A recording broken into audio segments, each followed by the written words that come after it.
Praise the Lord. Praise the Lord. இந்த புதிய நாளுக்காகவும் இந்த ஆழமான சிந்தனைக்காகவும் உமக்கு நன்றி செலுத்துகிறோம் அப்பா. நாங்கள் வாசிக்கப் போகும் வாசகங்கள் வழியாக எங்களோடு நீர் பேசும். அதன் வழியாக நாங்கள் உமது திருவுளத்தை அறிந்து அதன்படி நடக்க எங்களுக்கு வரம் தாரும். இந்த மன்றாட்டை எங்கள் சகோதரராகிய இயேசுவின் பெயரில் உம்முன் வைக்கிறோம் அப்பா. ஆமென். வாங்க இன்னைக்கு ஒரு ஸ்டோரியோட ஆரம்பிக்கலாம். ஓ, ஸ்டோரியா? சொல்லுங்க. ஒரு பெரிய போர்க்கப்பலோட கேப்டன் ராத்திரி நேரத்துல தன் கப்பலை துறைமுகத்தை நோக்கி வேகமா செலுத்திட்டு இருக்கார். அப்ப தூரத்துல ஒரு ஒளி தெரியுது. அது நேரா தன்னை நோக்கி வர்ற மாதிரி இருக்கு. இத பார்த்த தூரம் அவர் உடனே சிக்னல் அனுப்புறாரு.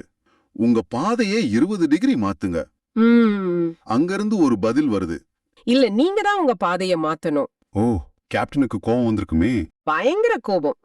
நான் ஒரு போர்க்கப்பலோட கேப்டன். என் கப்பல்ல ஆயிரக்கணக்கான வீரர்கள் இருக்காங்க. சக்தி வாய்ந்த ஆயுதங்கள் இருக்கு. மரியாதையா வழிய மாத்துங்க அப்படின்னு கத்துறார். மறுமுனையிலிருந்து வந்த பதில் என்ன? ரொம்ப ரொம்ப அமைதியான ஒரு பதில் வருது. நான் ஒரு கலங்கரை விளக்கம். அந்த ஒரு வார்த்தை போதும். ஆமா, அந்த ஒரு வார்த்தை கேட்டதும் அந்த கேப்டன் தான் பெருமை, தன் திட்டம் எல்லாத்தையும் விட்டுட்டு கப்பலோட திசைய மாத்துறார். சில நேரங்கள்ல நம்ம வாழ்க்கையிலயும் இது மாதிரிதான். நம்ம திட்டங்கள்ல ரொம்ப உறுதியா இருப்போம். ஆமா, ஆனா நம்மள விட பெரிய அசைக்க முடியாத ஒரு வழிகாட்டுதல் நமக்கு தேவைப்படுது. இன்னைக்கு நாம பார்க்க போற வாசகங்கள்ல வர்ற புனித யோசேப்பு. அவர் அப்படிப்பட்ட ஒரு கலங்கரை விளக்கத்தை, ஒரு தெய்வீக வழிகாட்டுதலை சந்திச்சார். சரிதானே? மிகச்சரியா சொன்னீங்க. ஆமா, திருவருகை காலத்தோட 4ஆம் ஞாயிற்றுக்கான வாசகங்களை தான் நாம இன்னைக்கு ஆழமா பார்க்க போறோம். நம்முடைய நோக்கம் என்னன்னா, பல நூற்றாண்டுகளுக்கு முன்னாடி இறைவாக்கினர் எசாயா சொன்ன ஒரு இறைவாக்கு. அது எப்படி புனித யோசேப்போட தனிப்பட்ட வாழ்க்கையில ஒரு பெரிய குழப்பத்துக்கு நடுவுல நிறைவேறுதுன்னு பார்க்க போறோம். ஆமா, இந்த நிகழ்வு இயேசுவோட பிறப்புக்கு எவ்வளவு பெரிய மாண்பை கொடுக்குதுன்னு, புனித யோசேப்போட நேர்மைக்கும் கடவுளோட திட்டத்துக்கு அவர் பணிஞ்ச விதத்துக்கும் பின்னால இருக்கிற ஆழமான அர்த்தத்தையும் நம்ம சேர்ந்து சிந்திக்க போறோம். சரி, மத்தேயு நற்செய்தியிலிருந்தே ஆரம்பிக்கலாம். ஓகே. அதிகாரம் 1, வசனங்கள் 18 முதல் 24 வரை. இந்த விவாதத்தோட நோக்கமே புனித யோசேப்போட பார்வையிலிருந்து இந்த நிகழ்வை பாக்குறது தான். ஒரு நேர்மையாளரா அவர் சந்திச்ச குழப்பம், அவருக்குள்ள நடந்த அந்த மனப்போராட்டம், அப்புறம் கடைசியா கடவுளோட திட்டத்தை அவர் எப்படி விசுவாசத்தோட ஏத்துக்கிட்டாருங்கிறத நாம விரிவா பார்க்க போறோம். சரி, அப்போ வாசகத்தோட முதல் பகுதிக்கு போகலாம். வசனங்கள் 18, 19. இது புனித யோசேப்போட அந்த தர்ம சங்கடமான நிலைய விளக்குது. ஆமா, முதல்ல நாம அன்னைய சூழல சரியா புரிஞ்சுக்கணும். அன்னை மரியாவுக்கும் புனித யோசேப்புக்கும் திருமண ஒப்பந்தமாகி இருந்துச்சு. அதாவது யூத வழக்கப்படி இது கிட்டத்தட்ட திருமணத்துக்கு சமமான ஒரு சட்டப்பூர்வமான உறுதிப்பாடு இல்லையா? அதேதான். ஆனா அவங்க இன்னும் கணவன் மனைவியா ஒரே வீட்ல வாழ ஆரம்பிக்கல. இந்த சூழல்ல தான் அன்னை மரியா கருவுற்று இருக்காங்கிற விஷயம் புனித யோசேப்புக்கு தெரிய வருது. இது அவருக்கு எவ்வளவு பெரிய ஒரு அதிர்ச்சியையும் மனவலியையும் கொடுத்திருக்கும்னு நம்மால கற்பனை பண்ணி பார்க்க முடியுது. நிச்சயமா. இந்த மாதிரி ஒரு சூழல்ல தான் யோசேப்போட குணத்தை பத்தி வாசகம் சொல்லுது. ஆமா, வசனம் 19ல அவர் நேர்மையாளர் அப்படின்னு குறிப்பிடப்படுறார். சொல்லப்போனா அவர் திருச்சட்டங்களை ரொம்ப கண்ணியமா கடைபிடிக்கிறவர், கடவுளுக்கு பிரியமான வழியில வாழ முயற்சி பண்றவர். அப்போ சட்டத்தின்படி அவர் என்ன செஞ்சிருக்கணும்? அன்றைய மோசேயின் சட்டப்படி பார்த்தா, திருமண ஒப்பந்தம் செஞ்ச ஒரு பெண் வேறொருவரால கருவுற்றா அத ஊர் முன்னாடி அறிவிச்சு அவங்களுக்கு கல்லறை தண்டனை வாங்கி கொடுக்க கணவராக போறவருக்கு முழு உரிமை இருந்துச்சு. ஒரு நேர்மையாளரா அவர் சட்டத்தை கடைபிடிக்க கடமைப்பட்டிருந்தாரு. ஆனா இங்கதான் புனித யோசேப்போட அந்த மாபெரும் குணம் வெளிப்படுது. கரெக்ட். சட்டத்துக்கும் அவரோட மனசாட்சிக்கும் நடுவுல ஒரு பெரிய போராட்டமே அவருக்குள்ள நடக்குது. மிக சரியா சொன்னீங்க. அவர் சட்டத்தை மதிச்சாரு, ஆனா அதை விட அதிகமா அன்னை மரியா மேல அன்பும் மரியாதையும் வச்சிருந்தாரு. அவரை ஒருபோதும் பொது அவமானத்துக்கு உள்ளாக்க விரும்பல. அதனாலதான் மறைமாக விலக்கிவிட திட்டமிட்டார் அப்படின்னு வாசகம் சொல்லுது. இது சட்டத்தோட முழு கடுமையும் பயன்படுத்தாம ஒரு சமரசமான முடிவு. சட்டத்தின் பார்வையில சமரசமா இருக்கலாம், ஆனா இரக்கத்தின் பார்வையில இது ஒரு உன்னதமான முடிவு. இந்த ஒரு இடத்துல நம்ம கொஞ்சம் நின்னு யோசிக்கணும். சட்டம் சொல்றபடி போறதா இல்ல அன்பு சொல்றபடி போறதான்னு ஒரு கேள்வி வரும்போது புனித யோசேப்பு இரக்கத்தோட வழியை தேர்ந்தெடுக்கிறாரு. ஆமா, நீங்க இந்த சூழல்ல இருந்திருந்தா சட்டத்தையோ இரக்கத்தையோ எப்படி சமன்படுத்தி இருப்பீங்கன்னு ஒரு நிமிஷம் யோசிச்சு பாருங்க. இது ஒரு கடினமான கேள்விதான்.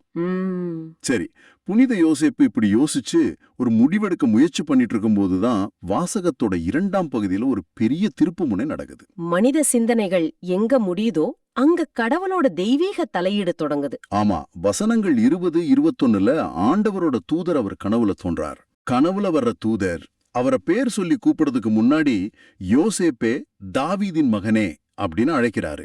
இது ஒரு சாதாரணமான அழைப்பில்ல. இந்த வார்த்தைகள் அவருக்குள்ள ஒரு பெரிய தாக்கத்தை ஏற்படுத்தியிருக்கும். யோசேப்பே, நீ வெறும் ஒரு தச்சர் மட்டும் இல்ல, நீ மாபெரும் தாவீது அரசரோட குலத்தை சேர்ந்தவன். வரப்போற மீட்போரோட வருகையில உனக்கு ஒரு முக்கியமான பங்கு இருக்கு அப்படின்னு இந்த வார்த்தைகள் அவருக்கு ஞாபகப்படுத்துது. ஆமா, அந்த அழைப்பு அவரோட பாரம்பரியத்தையும் கடவுளோட திட்டத்துல அவரோட இடத்தையும் அவருக்கு நினைவூட்டுவது. அதுக்கப்புறம் தூதர் அவரோட குழப்பத்தோட மையப்புள்ளிக்கே வராரு. கரெக்ட். உன் மனைவி மரியாவை ஏற்றுக்கொள்ள அஞ்ச வேண்டாம், ஏனெனில் அவர் கருவுற்றிருப்பது தூய ஆவியாலதான் அப்படின்னு ரொம்ப தெளிவா சொல்றாரு. மனித தர்க்கத்துக்கு அப்பாற்பட்ட ஒரு தெய்வீக உண்மைய கடவுள் அவருக்கு வெளிப்படுத்துறாரு. அது மட்டும் இல்லாம பிறக்க போற குழந்தையோட பேரையும் அதோட நோக்கத்தையும் கூட தூதர் சொல்றாரு இல்லையா? ஆமாம், குழந்தைக்கு இயேசு அப்படின்னு பேரிட சொல்றாரு. ஏன்னா அவர் தம் மக்களை அவர்களுடைய பாவங்களிலிருந்து மீட்பார் அப்படின்னு அதோட அர்த்தத்தையும் விளக்குறாரு. இயேசுன்ற பேரோட எப்ரேய மூலமான இயேசுவாக்கு யாவே மீட்கிறார்னு அர்த்தம். அப்போ குழந்தையோட பிறப்பிலேயே அதோட வாழ்க்கையோட ஒட்டுமொத்த நோக்கமும் இங்க தெளிவா அறிவிக்கப்படுது. நிச்சயமா. அடுத்ததா வாசகத்தோட 3ஆவது பகுதிக்கு வரோம். வசனங்கள் 22, 23. இந்த நிகழ்வுகள் எல்லாம் தற்செயலா நடக்கல. ஆமா, மாறாக இது ஏற்கனவே இறைவாக்கினர்கள் வழியா ஆண்டவர் சொன்னதோட நிறைவேற்றும் அப்படின்னு குறிப்பிடுறாரு. மத்தேயு நற்செய்தியாளர் இங்க இறைவாக்கினர் எசாயாவோட வார்த்தைகளை மேற்கோள் காட்டுறாரு. எந்த வார்த்தைகள்? இதோ கன்னி கருவுற்று ஓர் ஆண்மகவை பெற்றெடுப்பார், அக்குழந்தைக்கு இம்மானுவேல் என பெயரிடுவர் அப்படிங்கிற இறைவாக்கு. பல நூற்றாண்டுகளுக்கு முன்னாடி சொல்லப்பட்ட ஒரு வாக்குறுதி இப்போ புனித யோசேப்பு அன்னி மரியாவோட வாழ்க்கையில நிறைவேறப்போகுது. இது எவ்வளவு பெரிய விஷயம்! ஆமா, அப்புறம் அந்த இம்மானுவேலுங்கிற பேரோட ஆழமான அர்த்தத்தையும் வாசகம் விளக்குது. அதோட பொருள் கடவுள் நம்மோடு இருக்கிறார். இதுதான் நம்ம கிறிஸ்தவ நம்பிக்கையோட மையமே இல்லையா? அதேதான். இயேசுவோட பிறப்புங்கிறது ஏதோ ஒரு குழந்தை பிறந்தது மாதிரி ஒரு சாதாரண நிகழ்வு கிடையாது. அது கண்ணுக்கு தெரியாத விண்ணகத்துல இருக்கிற கடவுள் மனித உருவத்துல நம்மோடு நம்ம மத்தியில வாழ வந்தாருங்கிறதோட அடையாளம். மிகச்சரி. இது வெறும் வரலாற்று நிகழ்வு இல்ல, இது கடவுளோட நிரந்தர பிரசன்னத்தோட தொடக்கம். கடவுள் இனிமே தூரத்திலிருந்து நம்மள கவனிக்கிறவர் இல்ல, அவர் நம்மில் ஒருவரா நம்ம கூட வாழ்பவரா இருக்கிறாருங்கிற மாபெரும் நற்செய்தி இது. புனித யோசேப்புக்கு கொடுக்கப்பட்ட அந்த செய்தி இன்னைக்கு உங்களுக்கும் எனக்கும், சொல்லப்போனா ஒட்டுமொத்த மனித குலத்துக்கும் கொடுக்கப்பட்ட செய்தி. இப்போ நாம இறுதி பகுதிக்கு வரோம். பகுதி 4, வசனம் 24. இதுதான் இந்த முழு நிகழ்வோட உச்சகட்டமே. கனவை கண்ட பிறகு புனித யோசேப்போட செயல்பாடு எப்படி இருந்துச்சு? அவர் எழுந்து, இது நான் கண்ட கனவுதானா இல்ல கற்பனையா, இன்னொரு அடையாளம் கிடைச்சா நல்லா இருக்குமே அப்படின்லாம் காத்திருந்தாரா? இல்லவே இல்ல. வாசகம் ரொம்ப தெளிவா சொல்லுது. ஆமா, யோசேப்பு தூக்கத்திலிருந்து விழித்தெழுந்து ஆண்டவரின் தூதர் தமக்கு பணித்தவாறே தம் மனைவியை ஏற்றுக்கொண்டார். இதுல நாம கவனிக்க வேண்டிய மிக முக்கியமான வார்த்தை பணித்தவாறே. அவர் உடனே முழுமையா எந்த கேள்வியும் கேட்காம கீழ்ப்படிஞ்சாரு. அதுக்கப்புறம் அவர்கிட்ட எந்த சந்தேகமும் இல்ல.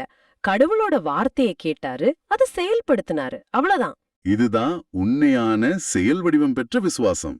விசுவாசம்ங்கிறது வெறும் ஒரு உணர்வு இல்ல, அது ஒரு செயல். தனக்கு முழுசா புரியாத, சமூகம் ஏத்துக்காத, ஒருவேளை தன் உயிருக்கே ஆபத்தை உண்டாக்கக்கூடிய ஒரு விஷயத்த கடவுள் சொன்னாருங்கிற ஒரே காரணத்துக்காக புனித யோசேப்பு செஞ்சாரு. அவரோட திட்டங்கள், அவரோட தர்க்கங்கள், அவரோட பயங்கள் எல்லாத்தையும் ஒதுக்கி வச்சுட்டு கடவுளோட திட்டத்துக்கு தன்னையே முழுசா கையளிச்சாரு. ஆமா, நம்ம வாழ்க்கையில பலமுறை குழப்பங்களும் சந்தேகங்களும் கடினமான சூழ்நிலைகளும் வரும்போது நாம கடவுளோட குரலுக்கு செவி கொடுக்கிறோமா, இல்ல நம்ம சொந்த சிந்தனைகள் படியும் உலகத்தோட ஆலோசனைகள் படியும் செயல்படுறோமான்னு சிந்திச்சு பார்க்க இந்த நிகழ்வு நம்மள அழைக்குது. புனித யோசேப்போட அந்த கீழ்ப்படுதல் தான் மீட்பின் வரலாற்றையே சாத்தியமாக்குச்சு. ஆமா, புனித யோசேப்பு கடவுளோட வார்த்தையை நம்பி கண்ணுக்கு தெரியாத ஒரு தெய்வீக திட்டத்துக்கு தன்னையே ஒரு கருவியாக்கினாரு. அதோட விளைவா உலகத்தோட மீட்பரே அவர் வழியா பூமிக்கு வந்தாரு. புனித யோசேப்பு இயேசுவோட பிறப்புக்கு மட்டும் பாதுகாவலரா இல்ல, அவர் வந்து குழப்பத்துக்கும் நம்பிக்கைக்கும் நடுவுல இருக்கிற இடைவெளிய விசுவாசத்தால நிரப்பினவர். ஆழமான பார்வை. அவரோட வாழ்க்கையில என்ன நடக்குதுங்கிற குழப்பத்துக்கும் இது கடவுளோட திட்டம்ங்கிற நம்பிக்கைக்கும் நடுவுல ஒரு பெரிய இடைவெளி இருந்துச்சு. அந்த இடைவெளிய அவர் தன்னோட விசுவாசத்தால, தன்னோட கீழ்ப்படிதலால நிரப்பினாரு. நம்ம வாழ்க்கையில ஏற்படுற அந்த மாதிரி இடைவெளிகளை நாம எதை கொண்டு நிரப்புறோம்னு சிந்திச்சு பாப்போமா? திருத்தந்தை பிரான்சிஸ் கூட இத ரொம்ப அழகா சொல்லிருப்பாரு. புனித யோசேப்பு சட்டத்தின் கடுமையை விட உறவோட மாண்புக்கு முக்கியத்துவம் கொடுத்தார்னு. ஆமா, அதுவே அவரோட புனிதத்தன்மைக்கு ஒரு பெரிய சாட்சி. திருத்தந்தை சொல்ற மாதிரி யோசேப்போட சொந்த நீதி, சொந்த இரக்கம் ஒரு பக்கம், ஆனா கடவுளோட திட்டம் அதை விட ரொம்ப பெரியது. கடவுளோட குரல் யோசேப்போட திட்டத்துக்குள்ள தலையிட்டு அதை ஒரு பெரிய நோக்கத்தோட இணைக்குது. இது நமக்கு ஒரு பாடம். என்ன பாடம்? நாம நம்ம வாழ்க்கையில எடுக்கிற முடிவுகள் நம்ம பார்வையில சரியா இருக்கலாம், ஆனா அதை விட பெரிய ஒரு கண்ணோட்டத்துல நம்ம வாழ்க்கையை பார்க்க கடவுளோட உதவி நமக்கு தேவை. யோசேப்பு மாதிரி கடவுள் தலையிடுறாரா எனக்கு முழுசா புரியலனாலும் நான் அதை ஏத்துக்கிறேன்னு சொல்றதுதான் உண்மையான நம்பிக்கை. ஓ, முதல் வாசகமான இறைவாக்கினர் எசாயா நூலுக்கு அங்க ஆகாசுங்கிற ஒரு யூதேய மன்னன் இருக்கான். சரி. அரசியல் சூழல் ரொம்பவே பதட்டமா இருக்கு. பதட்டம்னு சொல்றதை விட ஒரு போர் மேகம் சூழ்ந்திருக்குன்னே சொல்லலாம். வடக்க இருக்கிற இஸ்ரேல் ராஜ்யமும் சிரியா ராஜ்யமும் ஒன்னு சேர்ந்து யூதாவை தாக்க வராங்க. திருவிலியம் சொல்லுது, இந்த செய்தியை கேட்டதும் காட்டில் உள்ள மரங்கள் காற்றில் அசைவது போல மன்னனும் மக்களும் நடுங்கினார்கள்னு. அந்த நடுக்கத்தை கொஞ்சம் கற்பனை பண்ணி பாருங்க. ஆனா இது வெறும் 2 சின்ன நாடுகள் சேர்ந்து தாக்குற ஒரு சாதாரண போர் இல்லையே. அந்த காலத்து அரசியல் பதிவுகளை பார்த்தா இதுக்கு பின்னாடி ஒரு பெரிய காரணம் இருக்குன்னு தெரியுது. அப்போதைய சூப்பர் பவர் அசீரியா பேரரசு. மிகச்சரியா சொல்லிங்க. அவங்கள எதிர்க்கத்தான் இந்த இஸ்ரேலும் சிரியாவும் ஒரு கூட்டணியை உருவாக்குறாங்க. ஓ, அப்படியா? ஆமா, இது ஒரு ஆன்டி அசீரியன் கோலிஷன். அவங்க நோக்கம் அதாவது யூதாவை அழிக்கிறது இல்ல, ஆகாசியும் அவங்க கூட்டணியில சேர்த்து அசீரியாவுக்கு எதிரா ஒரு பெரிய படையை உருவாக்கணும்னு நினைக்கிறாங்க. ஆஹா, சேர மறுத்ததாலதான் சரி இவனை பதவியிலிருந்து தூக்கிட்டு நமக்கு சாதகமான ஒருத்தரை ராஜாவா உட்கார வைக்கலான்னு போர் தொடுத்து வராங்க. ஆமா, அப்ப இது வெறும் படையெடுப்பு இல்ல, ஆகாச அவங்க பக்கம் இழுக்க நடந்த ஒரு அரசியல் அழுத்தம். இது அந்த சூழலையே மாத்திருது. இப்போ ஆகாஸ் முன்னாடி 2 வழிகள் இருக்கு. ஒன்னு, இந்த சின்ன நாடுகளோட கூட்டணி சேர்ந்து பெரிய வல்லரசான அசீரியாவை எதிர்க்கணும், இல்லன்னா இந்த கூட்டணியை எதிர்த்து நிக்கணும். ரொம்ப இக்கட்டான நிலைமை. இந்த இக்கட்டான பயம் நிறைஞ்ச சூழல்ல தான் கடவுள் இறைவாக்கினர் எசாயா மூலமா ஆகாஸ் கிட்ட பேசுறார். கடவுள் நேரடியா தலையிட்டு, பயப்படாத, அமைதியா இரு, இந்த 2 ராஜாக்களும் வெறும் புகைந்து கொண்டிருக்கும் குள்ளிக்கட்டைகள்னு சொல்றார். அவங்க கோபம் சீக்கிரம் தணிஞ்சிடும், அவங்களால ஒன்னும் செய்ய முடியாது, நீ என் மேல மட்டும் நம்பிக்கை வேன்னு ரொம்ப தெளிவா சொல்றார். ஆனா ஒரு ராஜாவோட இடத்துல இருந்து பார்த்தா இது கொஞ்சம் நம்ப முடியாத ஆலோசனையா தெரியலையா? 2 பெரிய படைகள் வாசல்ல நிக்கும்போது சும்மா இருன்னு சொல்றதை எப்படி ஏத்துக்க முடியும்? ஒரு தலைவனா தன் மக்களை காப்பாத்த ஏதாவது செஞ்சுதான் ஆகணும். அதுதான் ஆகாசோட பார்வையிலே விந்துச்சு. அவன் ஒரு அரசியல்வாதி, அவனோட கணக்குகள் வேற மாதிரி இருந்தது. அவன் என்ன யோசிச்சான்?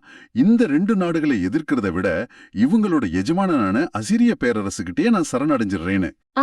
அவங்களுக்கு கப்பம் கட்டி அவங்களை என் நண்பனாக்கிக்கிட்டா அவங்களே இவங்கள பாத்துப்பாங்க, இதுதானே புத்திசாலித்தனம்னு திட்டம் போட்டான். அப்போ அவன் கடவுளோட வாக்குறுதியை விட அசீரிய மன்னனோட வாழ அதிகமா நம்புனான். சரிதான், இதுதான் அந்த நெருக்கடியோட உச்சம்.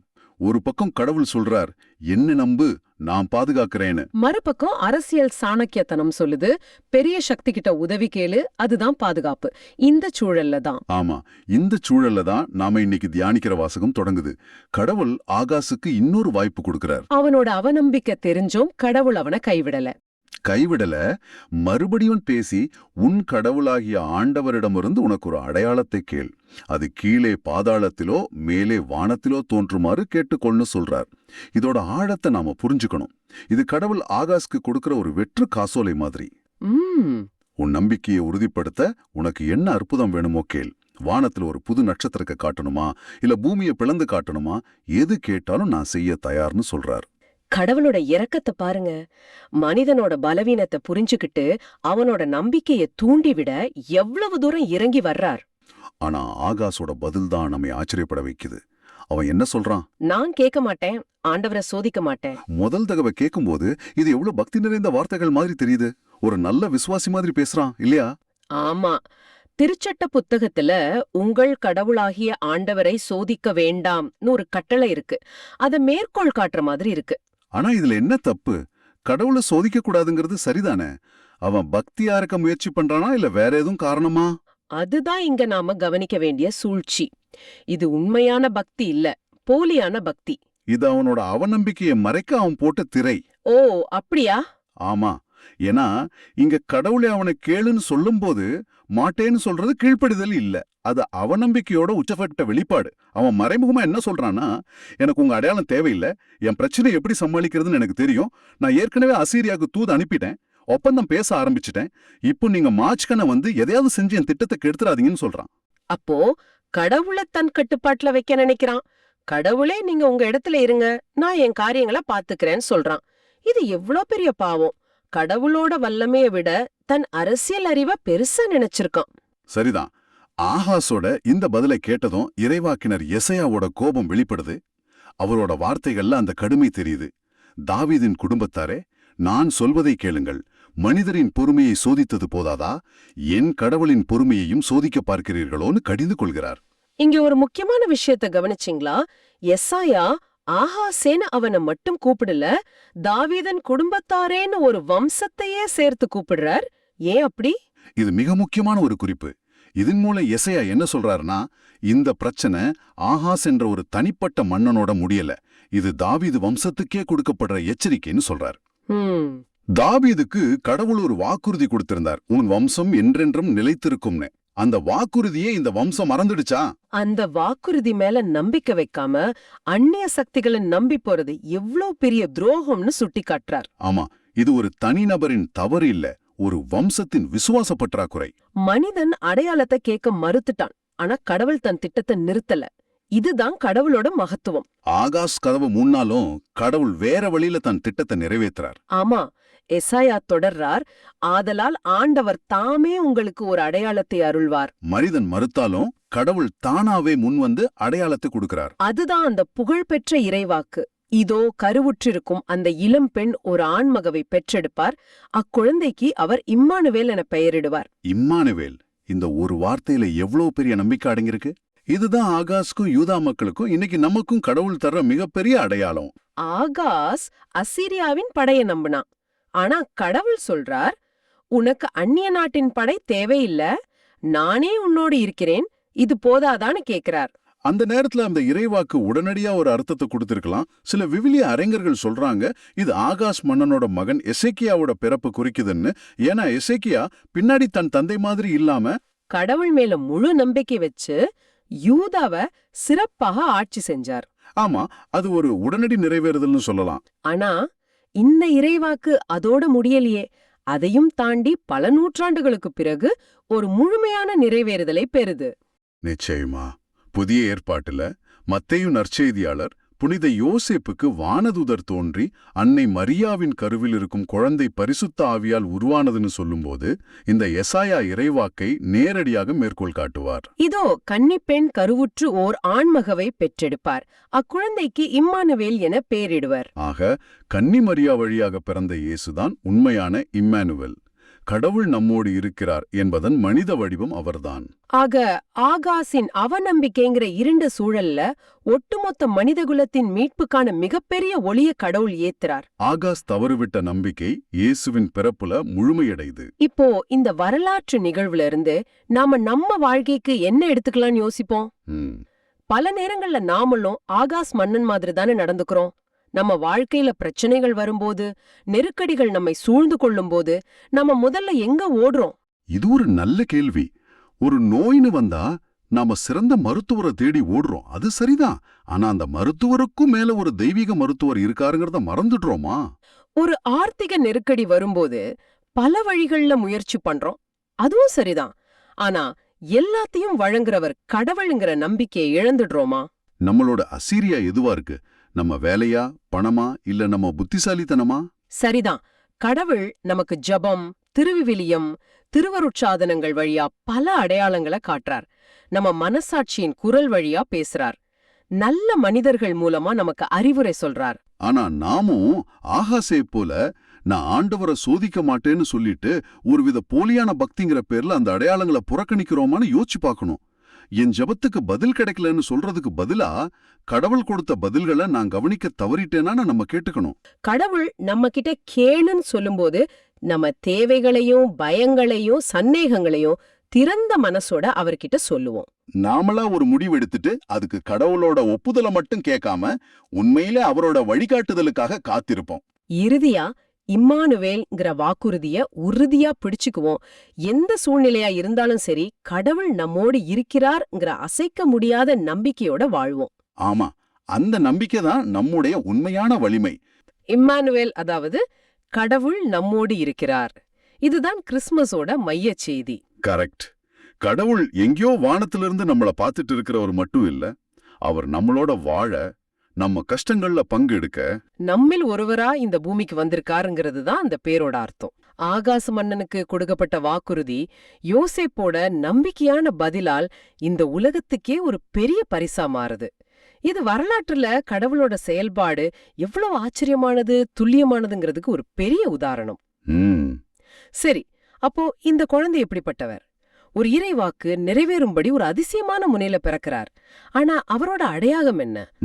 2ஆம் வாசகமான உரோமியர் திருமுகத்துல புனித பவுல் இத பத்தி ரொம்ப தெளிவா விளக்குறாரு இல்லையா? ஆமா. முதல் வசனத்திலேயே ஆரம்பிக்கலாம். பவுல் தன்னை ஒரு 3 விதமா அறிமுகப்படுத்துறாரு இல்லையா? ஆமா. முதலாவது இயேசு கிறிஸ்துவின் பணியாளர். சரி. இரண்டாவது திருத்தூதனாக அழைக்கப்பட்டவர். மூணாவதா கடவுளின் நற்செய்தி பணிக்கென ஒதுக்கப்பட்டவர். இப்போ இந்த காலத்துல ஒருத்தர் தன்னை பணியாளர் இல்ல அடிமைன்னு அறிமுகப்படுத்தினா அது ஒரு மாதிரி பலவீனமா பார்க்கப்படுது. பவுல் ஏன் அந்த வார்த்தையை முதல்ல பயன்படுத்துறார்? இது ரொம்ப முக்கியமான ஒரு கேள்வி. ஏன்னா பவுல் பயன்படுத்துற அந்த கிரீக்க வார்த்தை டூலோஸ், அதுக்கு அர்த்தம் வெறும் சர்வன்ட் இல்ல, ஸ்லேவ், அதாவது அடிமை. ஆனா இத நாம அந்த ரோம பேரரசு சூழல்ல வச்சு பார்க்கணும். சரி. அன்னைக்கு சமூகத்துல எல்லாருமே ஏதாவது ஒரு சக்தி வாய்ந்த புரவலர்கள் கீழே ஒரு விதத்துல கடமைப்பட்டவங்களா இருந்தாங்க. ஒரு பேட்ரனேஜ் சிஸ்டம் மாதிரி. அதேதான். உங்க அந்தஸ்து, பாதுகாப்பு எல்லாமே உங்க எஜமானரை பொறுத்தது. இந்த சூழல்ல பவுல் சொல்றார், நான் ரோம பேரரசருக்கோ இல்ல வேற எந்த மனிதனுக்கும் அடிமை இல்ல. என் ஒரே எஜமானர், என் முழு விசுவாசத்துக்கும் உரியவர் இயேசு கிறிஸ்து மட்டும்தான் பிரகடனம் செய்றார். ஓ, அப்போ இது பலவீனத்தோட அடையாளம் இல்ல. இல்லவே இல்ல. இது உலக அதிகாரங்கள்ல இருந்து கிடைச்ச ஒரு ஆழமான ஆன்மீக சுதந்திரத்தோட பிரகடனம். வாவ்! அப்போ என் எஜமானர் யாருன்னு தெளிவா சொல்ற ஒரு தைரியமான அறிக்கை இது. நிச்சயமா. அப்படியானா திருத்தூதனாக அழைக்கப்பட்டவர்னா என்ன அர்த்தம்? திருத்தூதன், அதாவது அப்பாஸ்டல் அப்படிங்கிற வார்த்தைக்கு அனுப்பப்பட்டவர்னு அர்த்தம். சரி. இது வெறும் ஒரு பட்டப்பெயர் இல்ல. ஒரு ராஜா தன்னோட முழு அதிகாரத்தையும் கொடுத்து அனுப்புற ஒரு தூதுவர் மாதிரி. ஓ, ஒரு அம்பாசிடர் மாதிரி. கரெக்ட். பவுல் இங்க சொல்றார், நான் என் சொந்த கருத்தை பேச வரல, என்ன அனுப்புன ராஜாவாகிய கிறிஸ்துவின் செய்திய அவரோட அதிகாரத்தோட பேசுறேன்னு சொல்றார். ஆஹா, முதல்ல யாருக்கு சொந்தம்னு சொன்னார், இப்ப என்ன அதிகாரத்தோட பேசுறாருன்னு சொல்றார். ஆமா. அப்புறம் மூணாவதா நற்செய்தி பணிக்கென ஒதுக்கப்பட்டவர். இந்த ஒதுக்கப்படுதல்ங்கிற வார்த்தை எனக்கு பழைய ஏற்பாட்டை ஞாபகப்படுத்துது, லேவி குலத்தினர் மாதிரி. மிகச்சரியா சொன்னீங்க. யூத பின்னணியிலிருந்து வரவங்களுக்கு இந்த ஒதுக்கப்பட்டவர்ங்கிற வார்த்தை உடனே லேவிய குருக்களைத்தான் நினைவுபடுத்தும். அதாவது கடவுளோட புனித பணிக்காக முழுமையா அர்ப்பணிக்கப்பட்ட ஒரு வாழ்க்கை. சரி. பவுல் சொல்றார், என் வாழ்க்கையோட ஒரே நோக்கம், என் முழு கவனமும் இந்த நற்செய்தி அறிவிக்கிறது தான், எனக்கு வேற எந்த அஜெண்டாவும் இல்ல. ஆக முதல் வசனத்திலேயே தன் எஜமானர் யார், அதிகாரம் என்ன, வாழ்வின் நோக்கம் என்ன எல்லாத்தையும் தெளிவா வரைஞ்சிட்டார். ஆமா, ஒரு அற்புதமான சுய அறிமுகம். இது வெறும் அறிமுகம் மாதிரி இல்ல, ஒரு முழுமையான திட்ட அறிக்கை மாதிரி இருக்கு. சரி, இப்படிப்பட்ட தகுதிகளோட அவர் சொல்ல வர்ற அந்த நற்செய்தி என்ன? ஆமா, அடுத்த வசனங்கள்ல அதத்தான் விளக்குறாரு. அந்த நற்செய்தியோட மைய புள்ளிக்கு நம்ம கவனத்தை திருப்புறாரு. அந்த நற்செய்திங்கிறது திடீர்னு உருவாக்கப்பட்ட ஒரு புது கதை இல்ல. அது ஏற்கனவே இறைவாக்குனர்கள் வழியா திருவிழியத்துல கடவுளால வாக்களிக்கப்பட்ட ஒண்ணு. அதோட மையம் கடவுளோட மகனாகிய நம்ம ஆண்டவர் இயேசு கிறிஸ்து. இந்த இடத்துல பவுல் இயேசுவ பத்தி 2 முக்கியமான ஆனா ஒண்ணுக்கொன்னும் முரண்பாடா தெரியற மாதிரி உண்மைகளை சொல்றார். ஆமா. ஒன்னு, மனுஷ இயல்புல அவர் தாவீதின் வழிமரபினர். இன்னொன்னு, தூய ஆவியால அவர் வல்லமையுள்ள இறைமகன். ஹம், இதை ஏன் இவ்ளோ அழுத்தமா சொல்லணும்? இதுதான் பவுலோட இறையியல் மேதமை வெளிப்படுற இடம். முதல்ல தாவீதின் வழி மரபினர்னு எடுத்துக்கலாம். சரி. யூதர்களுக்கு வரப்போற மெஸ்ஸியா தாவீது ராஜாவோட குலத்திலிருந்து தான் வருவாருங்கிறது ஒரு அசைக்க முடியாத நம்பிக்கை. ஆமா, பல நூற்றாண்டுகளா அதான் அவங்க ஏக்கம். அதேதான். அதனால இயேசு தாவீதோட வம்சத்துல வந்தவர்னு சொல்றது மூலமா பவுல் நீங்க எதிர்பார்த்துட்டு இருந்தவர் இவர்தான யூதர்களுக்கு ஒரு பாலத்தை கட்டுறார். ஓகே, இது யூதர்களுக்கான ஒரு இணைப்பு புள்ளி. ம். ஆனா பவுல் எழுதுறது ஒரு ரோமியல்ல இருக்கிற மக்களுக்கு தானே. அவங்களுக்கு தாவீதோட வம்சத்தை பத்தி என்ன தெரிஞ்சிருக்கும்? மிகச்சரியான கேள்வி. இங்கதான் பவுல் ஒரு உலகளாவிய செய்திய அறிவிக்கிறார். எப்படி? யோசிச்சு பாருங்க.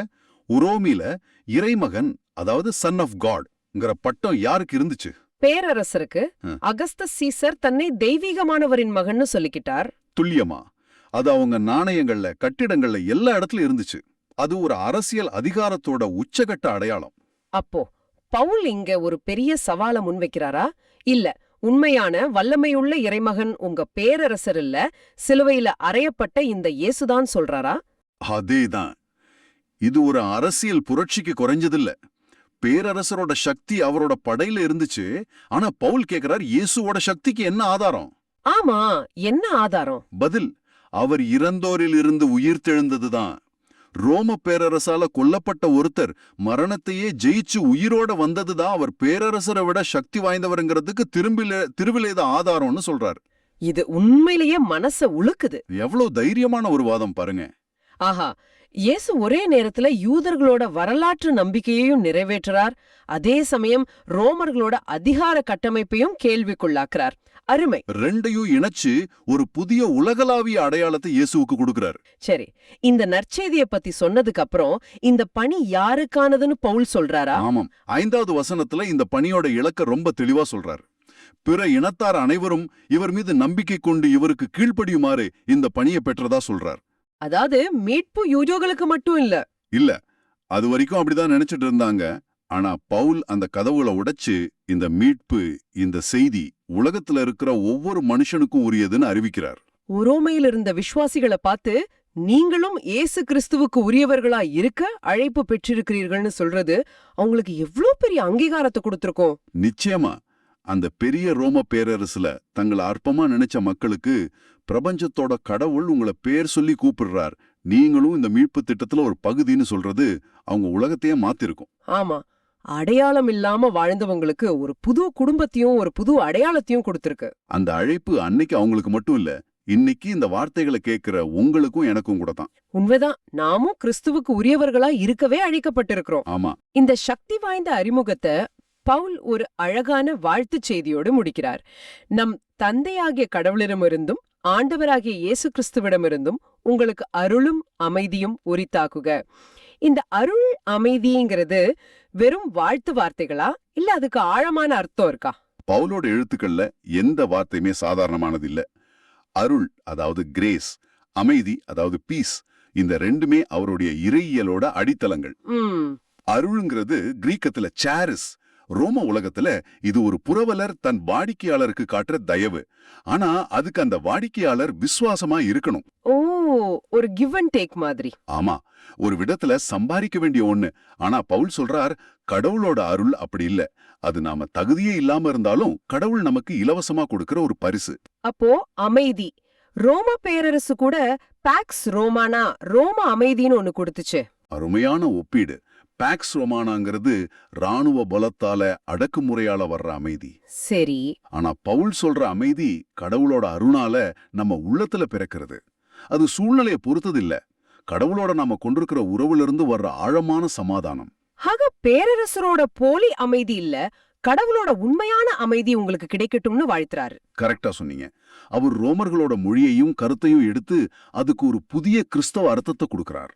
ஆக இந்த முதல் 7 வசனங்கள் வெறும் ஒரு முகவுரை இல்ல, இது ஒரு முழு நற்செய்தியோட சுருக்கம். ஆமா, பவுல் யார், அவர் கொண்டு வர்ற செய்தி என்ன, அது எப்படி உலகத்தையே மாத்தும், அது யாருக்காக, அதோட பலன் என்ன, எல்லாத்தையும் இதுல அடக்கிட்டார். ஒரு மாபெரும் கட்டடத்துக்கான அடிக்கல் மாதிரி இருக்கு. அதேலாம். இந்த ஆழமான பார்வை நம்மளோட சொந்த வாழ்க்கைய பத்தியும் சிந்திக்க வைக்குது. பவுல் தன்னை கிறிஸ்துவின் பணியாளர், அழைக்கப்பட்டவர் ஒதுக்கப்பட்டவர்னு ரொம்ப தெளிவா அடையாளப்படுத்திக்கிட்டார். ஆமாம், அதுதான் அவரோட ஒவ்வொரு செயலையும் வழி நடத்துச்சு. இது நம்ம கேட்க தூண்டும் ஒரு முக்கியமான கேள்வி. உங்களுடைய அடையாளம் என்ன? ஆமாம், நம்ம பலவிதமா அடையாளப்படுத்திக்கிறோம். ஒரு மருத்துவர், ஒரு தாய், ஒரு பொறியாளர்னு. இதெல்லாம் நாம செய்யற வேலைகள். ஆனா அதுக்கெல்லாம் அடித்தளமா இருக்கிற நம்ம உண்மையான அடையாளம் என்ன? பவுல போல நான் கிறிஸ்துவுக்கு உரியவன் அல்லது உரியவள்ங்கிற அந்த ஆழமான அடையாளத்தை நாம உணர்ந்திருக்கிறோமா? அந்த அடையாளம் தான் நம்ம எல்லா செயல்களுக்கும் அர்த்தத்தை கொடுக்குது. நிச்சயமா. அந்த அடையாளத்தை நாம முழுமையா உணரும் போதுதான் அன்னை தெரசா சொன்ன மாதிரி நாம கடவுளோட கையில இருக்கிற ஒரு கருவிங்கிற புரிதல் வரும். அப்போ நாம செய்யற சின்ன காரியங்கள் கூட மிகுந்த அன்புடனோ அர்ப்பணத்துடனோ செய்யப்படும் போது அது பெரிய அர்த்தத்தை பெறும். சோர்வுக்கும் விரக்திக்கும் அங்க இடமே இருக்காது.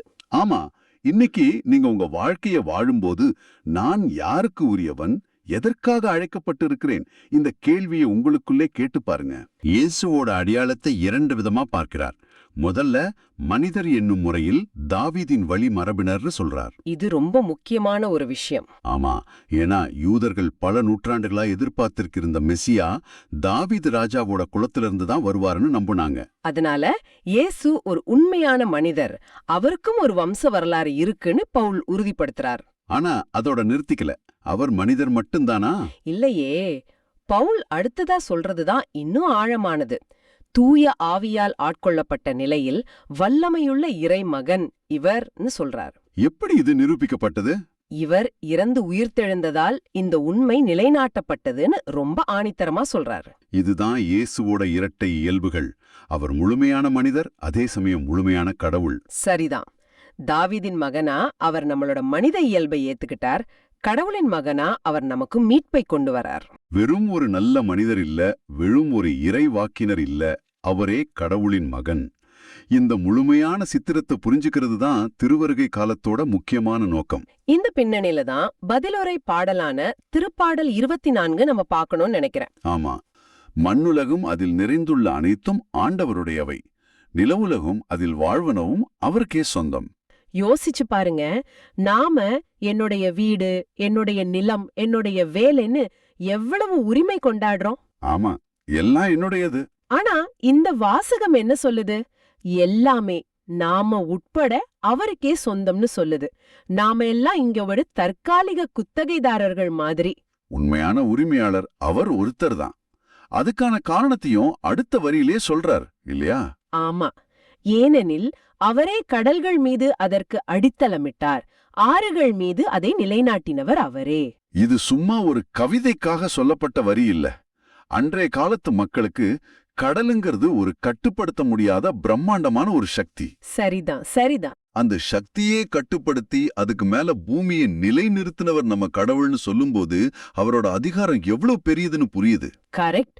அப்போ இவ்ளோ பெரிய அதிகாரமுள்ள இந்த முழு பிரபஞ்சத்துக்கே உரிமையாளரான கடவுளை, அந்த மாட்சிமிகு மன்னரை சந்திக்கணும்னா நமக்கு என்ன தகுதி வேணும்? இயல்பாவே அந்த கேள்வி எழும். அந்த கேள்வியதான் திருப்பாடல் ஆசிரியர் அடுத்ததா கேக்குறாரு. ஆமா, அந்த திருப்பாடலோட மையமான கேள்வியே இதுதான். வசனம் 3 கேக்குது, ஆண்டவரின் மலையில் ஏற தகுதியுள்ளவர் யார், அவரது திருத்தலத்தில் நிற்கக்கூடியவர் யார்.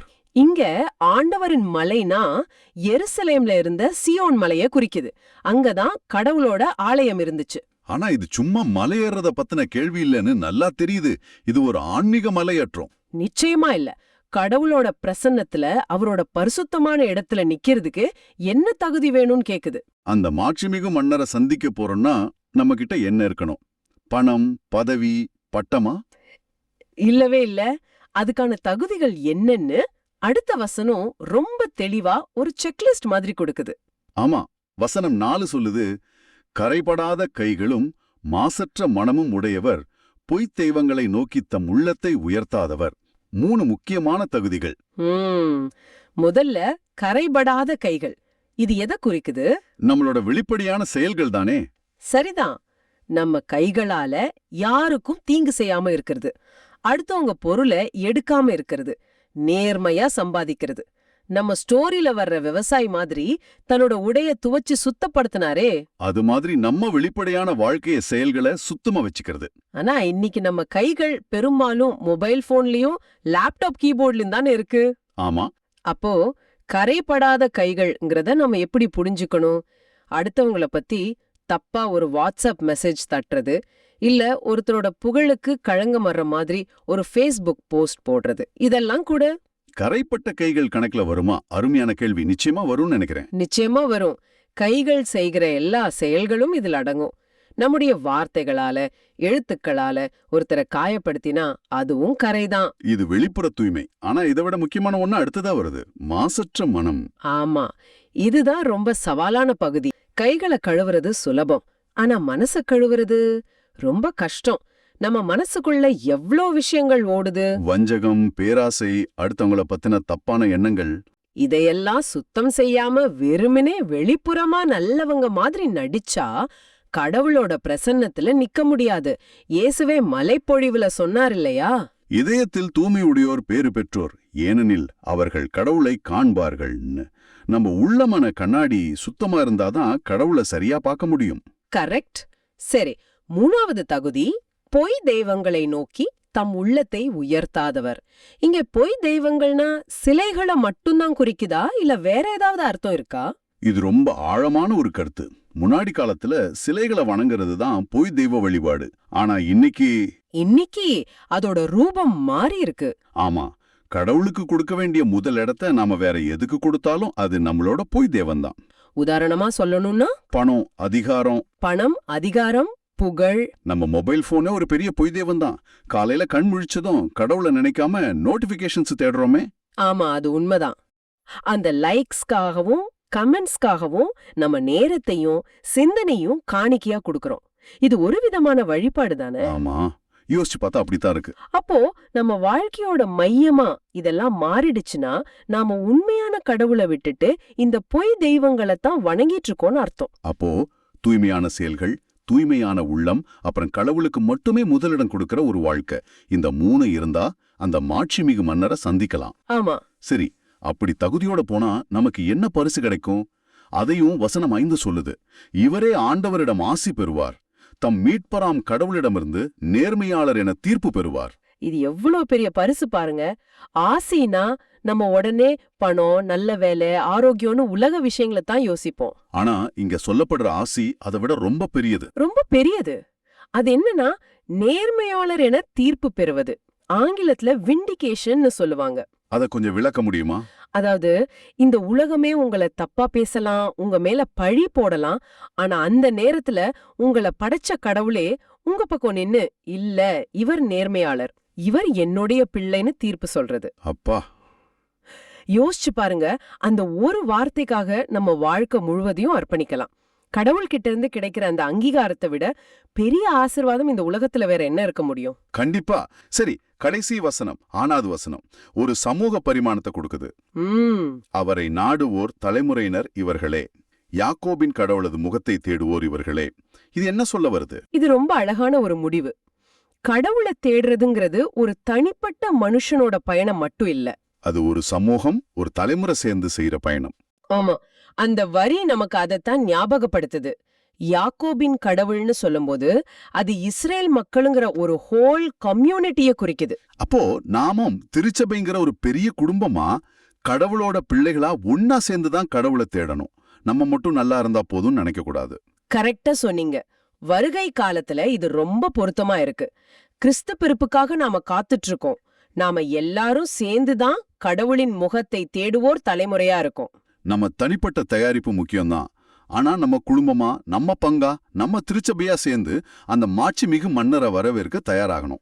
ஆமா, ஒருத்தருக்கொருத்தர் உதவி செஞ்சு, ஒருத்தர் தாங்கி, ஒன்னா சேர்ந்து இந்த ஆன்மீக மலையேற்றத்தை நாம செய்யணும். ஆக இந்த திருப்பாடல் வருகை கால தயாரிப்புக்கு ஒரு முழுமையான வழிகாட்டியா இருக்கு. என்ன செய்யணும், ஏன் செய்யணும், செஞ்சா என்ன கிடைக்கும்னு ரொம்ப தெளிவா சொல்லிருக்கு. சரிதான். நாமளும் நம்ம மாட்சிமிகு மன்னராம் இயேசுவை சந்திக்க புறப்பட்டுட்டு இருக்கோம். இந்த திருப்பாடல் நம்ம கிட்ட ஒரு கேள்வியை விட்டுட்டு போகுது. கடவுளின் திருத்தலத்தில் நிற்க தகுதியுள்ளவர் யாருன்னு. கிறிஸ்து பிறப்புக்காக நம்ம வீடுகளை சுத்தம் செய்றோம், புது துணி வாங்குறோம், குடில் கட்டுறோம், ஸ்டார் தொங்க விடுறோம், பலகாரம் செய்றோம். இதெல்லாம் ரொம்ப நல்லதுதான். ஆனா ஒரு நிமிஷம் யோசிச்சு பாப்போமா? மாட்சிமிகு மன்னராம் இயேசு வந்து தங்கப் போற நம்ம உள்ளம் என்ற வீட்டை நாம எப்படி தயார் செஞ்சிருக்கோம்? நம்ம கைகளில் இருக்கிற கரைகளை கழுவி நம்ம செயல்களை தூய்மைப்படுத்தி இருக்கிறோமா? நம்ம மனசுல இருக்கிற பொறாமை, கோபம், கவலைங்கிற குப்பைகளை எல்லாம் அகற்றி நம்ம இதயத்தை தூய்மைப்படுத்தி இருக்கிறோமா? பொய் தெய்வங்களை எல்லாம் நம்ம மன அரியணையிலிருந்து இறக்கிவிட்டு உண்மையான மன்னராம் இயேசுவுக்கு இடம் கொடுத்திருக்கிறோமான்னு சிந்திச்சு பார்க்க இது ஒரு நல்ல நேரம். இந்த வார்த்தைகளை கேட்கும்போது எனக்கு இயல்பாவே புனித யோசேப்பும் அன்னை மரியாவும் தான் நினைவுக்கு வர்றாங்க. ஆமா, அவங்களுடைய அந்த தூய்மையான உள்ளம்தான் இந்த மாட்சிமிக்க மன்னரை வரவேற்க அவங்கள தகுதியானவங்கள மாத்துச்சு. நிச்சயமா அவங்களுடைய தூய்மை என்பது பாவம் செய்யாதது மட்டுமல்ல, அது கடவுளின் திட்டத்துக்கு தங்களை முழுமையா அர்ப்பணித்த ஒரு நிலை. அவங்க மனசுல சொந்த திட்டங்களுக்கு இடமில்ல. கடவுளோட திட்டத்துக்கு மட்டும்தான் இடம் இருந்தது. இந்த திருவருகை காலம் நம்மளையும் அப்படிப்பட்ட ஒரு உள்ளத்தை தயாரிக்கத்தான் அழைக்குது. நம்ம மனசுல இருக்கிற தேவையில்லாத எண்ணங்கள், சொந்த திட்டங்கள், பெருமை எல்லாத்தையும் ஒதுக்கி வச்சுட்டு, ஆமா, வரப்போற அந்த மாட்சிமிக்க மன்னருக்கு இடம் கொடுக்க நாம் அழைக்கப்படுறோம். அப்போ இந்த எல்லா வாசகங்களையும் ஒன்னா சேர்த்து பார்க்கும்போது ஒரு முழுமையான சித்திரம் நமக்கு கிடைக்குது. ஆமா, முதல்ல புனித யோசேப்போட அமைதியான ஆனா ரொம்ப சக்தி வாய்ந்த நம்பிக்கை. உண்மையான நேர்மைங்கிறது சட்டத்தை தாண்டின இரக்கம். கடவுளோட திட்டத்துக்கு முன்னாடி நம்ம திட்டங்களை சமர்ப்பிக்கிறதுங்கிறத அவர் நமக்கு காட்டுறார். இரண்டாவதா இயேசுவோட பிறப்பு ஒரு தற்செயலான நிகழ்வு இல்ல. அது கடவுள் நம்மோடு இருக்கிறார் என்ற வாக்குறுதியை நிறைவேற்ற பல நூற்றாண்டுகளாவது திட்டமிடப்பட்டு அறிவிக்கப்பட்டு காத்திருந்து நிறைவேறிய ஒரு தெய்வீக திட்டம். கடைசியா இந்த குழந்தை யார் என்ற கேள்விக்கு தெளிவான பதில் கிடைக்குது. அவர் தாவீதின் குலத்தில் வந்த மனிதர். அதே சமயம் வல்லமையுள்ள கடவுளின் மகன், மாட்சிமிக்க மன்னர். இந்த மாபெரும் உண்மையை உணர்ந்து அவரை நம் வாழ்வில், நம் இதயங்களில் வரவேற்பதற்குத்தான் இந்த திருவருகை காலம் நம்மை தயார்படுத்துது. ஆமா, இந்த சிந்தனையை முடிக்கிறதுக்கு முன்னாடி உங்ககிட்ட ஒரு கேள்வியை விட்டுட்டு போக விரும்புறேன்.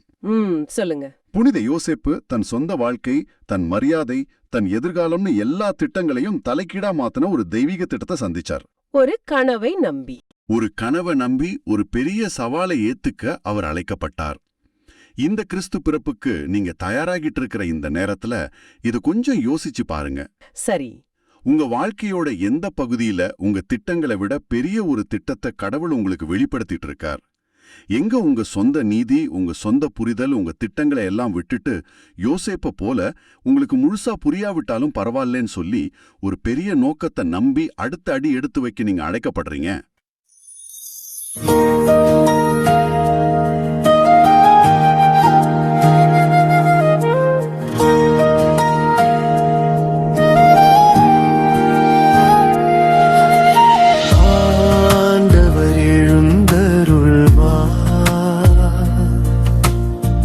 மாட்சிமிகு மன்னர் இவரே,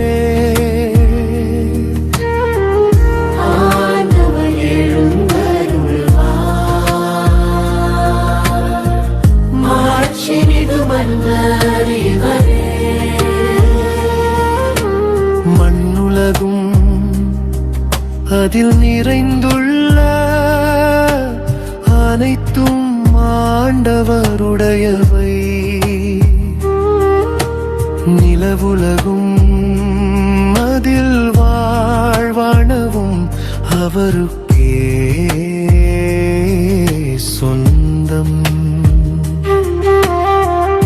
ஏனில் அவரே கடல்கள் மீது அதற்கு அடித்தளமிட்டார். ஆறுகள் மீது அதை நிலைநாட்டினவரும் அவரே. ஆண்டவர் எழுந்தருள்வார். மாட்சிமிகு மன்னர் இவரே.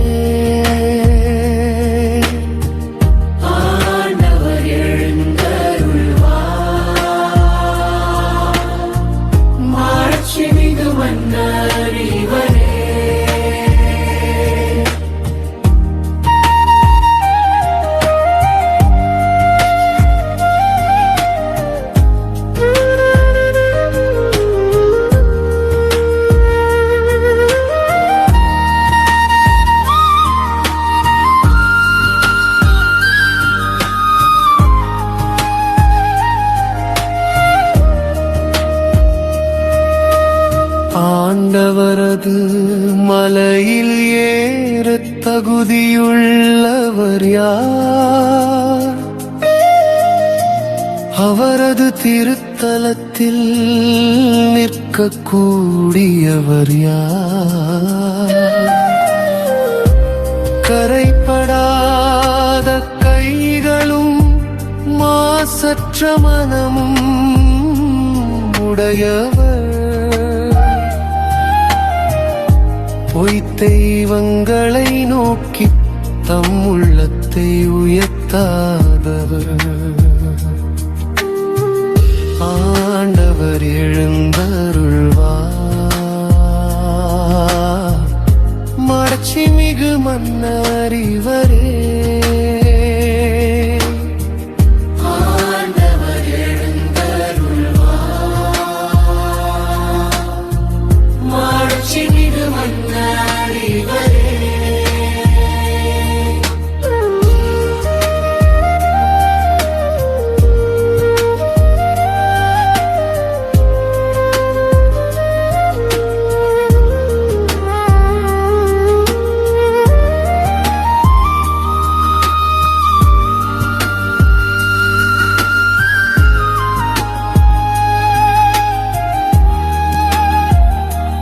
இவரே ஆண்டவரிடம் ஆசி பெறுவார், தம் மீட்பரம் கடவுளிடம் இருந்து.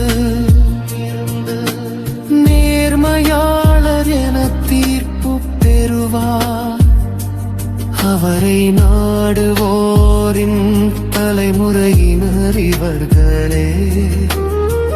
யாக்கோபின் கடவுளது முகத்தை தேடுவோ இவர்களே. ஆண்டவர் எழுந்தருள்வார்,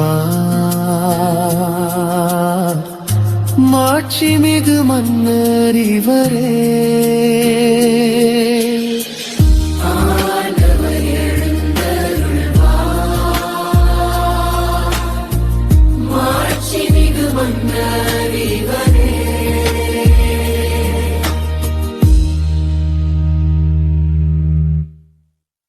இந்த ஆழமான பார்வை உங்களுக்கு பயனுள்ளதாக இருக்குதுன்னு நினைச்சா மத்தவங்களுக்கும் இந்த சிந்தனைய பகிருங்க. நற்செய்தியின் தூதராக இறையாட்சியை எடுத்துரையுங்கள். நன்றி. மீண்டும் நாளை சந்திப்போம். இயேசுவுக்கே புகழ். அன்னை மரியே வாழ்க.